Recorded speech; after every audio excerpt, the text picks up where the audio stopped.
responsable des morts qu'on aurait pu éviter. Monsieur le Premier ministre, c'est à vous que je parle parce que ça devrait être votre priorité. Et vous, je suis désolée, mais vous ne savez pas ce que c'est. Vous ne savez pas ce que c'est de trembler quand vous entendez les clés qui tombent dans la serrure, de sursauter quand les placards claquent. Vous ne savez pas ce que c'est que d'aller au commissariat et de vous entendre dire que ça va passer.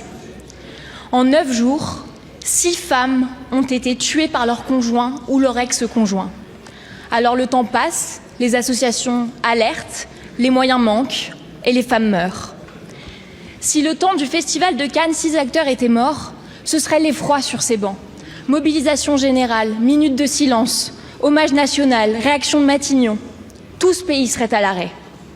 À la place, Sylvie, Angeline, Denise, Chloé, Céline, elles n'ont droit à rien.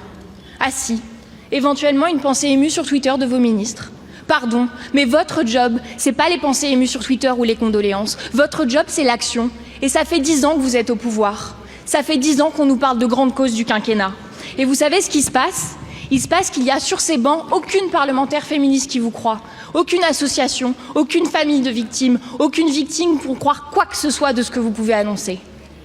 Parce qu'à chaque fois, vous annoncez des mesures, ce sont des opérations de communication sans les moyens qui vont avec.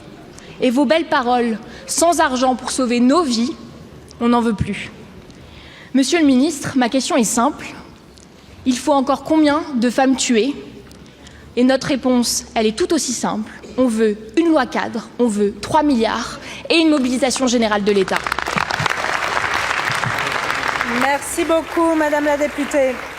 Madame la députée Marie-Charlotte Garin, il me semble que ce sujet est suffisamment grave pour que nous puissions, le temps d'un instant, ne pas céder à la polémique. Parce que, heureusement que ce sujet peut préoccuper celles et ceux qui ne savent pas ce que c'est que d'avoir peur. Si seuls ceux qui savent ce que c'est que d'avoir peur s'occupaient du sujet, je pense qu'il y aurait un déficit de mobilisation. Et tout le gouvernement est mobilisé pour faire face à cette situation.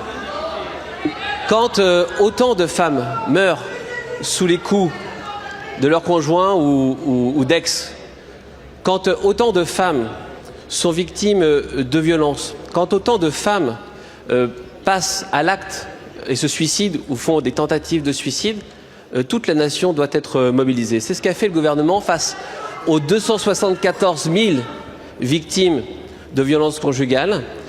84% de ces victimes sont des femmes, 64% de ces violences sont des violences physiques.